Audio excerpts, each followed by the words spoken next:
ਇੱਕ ਵਾਈਡ ਥੋੜਾ ਜਿਹਾ ਜਿਸ ਕੱਪੜੇ ਵਾਲੀ ਦੁਕਾਨ ਬਣਾਈ ਉਹ ਸੇਮ ਦੇ ਉੱਤੇ ਪੁੱਛਿਆ ਮੈਂ ਕਿਹਾ ਬੰਦ ਹੋਈ ਪਈ ਤੂੰ ਘਰੇ ਉਂਝ ਹੀ ਬੰਦ ਕਰ ਦਿੱਤੀ ਨੇ ਜਾਂ ਕਿ ਹੈ ਲਾਲ ਮੈਨੂੰ ਪੁੱਛ ਲਾਂਗੇ। ਮੈਂ ਕਿਹਾ ਉਹ ਕੱਪੜਾ ਛਪੜਾ ਲਿਆਉਂਦੇ ਨੇ ਤੇ ਰਾਬਤਾ ਕਰ ਲੈਣੇ ਯਾ ਕਹਣਾ ਕਾਸ਼ੀ ਕਿੱਥੇ ਕਾਈ ਜਾਏ ਦੁਨੀਆ ਜਾਏ ਕਾਸ਼ਾਨੀ ਦੇ ਪੂਰੇ ਪਿੰਡ ਉਹ ਦੂਜੇ ਜੱਗ ਵਾਲਾ ਪਾਣੀ ਸ਼ਾਹ ਸਾਹਿਬ ਨੇ ਛੋਟੇ ਦੋ ਪਤਾ ਨਹੀਂ ਹੁਣ ਕਿੱਥੇ ਖੱਜਲ ਤੇਰੀਆਂ ਨੇ ਵੀਰੇ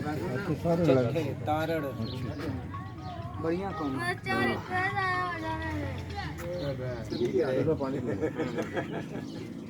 ਚਲ ਬਸ ਕੰਮ ਆ ਟਿੱਬਰ ਪਾ ਲੈ ਉਹਨਾਂ ਨੂੰ ਕਿਹਾ ਹੈ ਕਿ ਪਿੱਛੋਂ ਗਟਰ 10 ਦਿਨ ਕਰਨਾ ਹੋ ਗਿਆ ਲੋ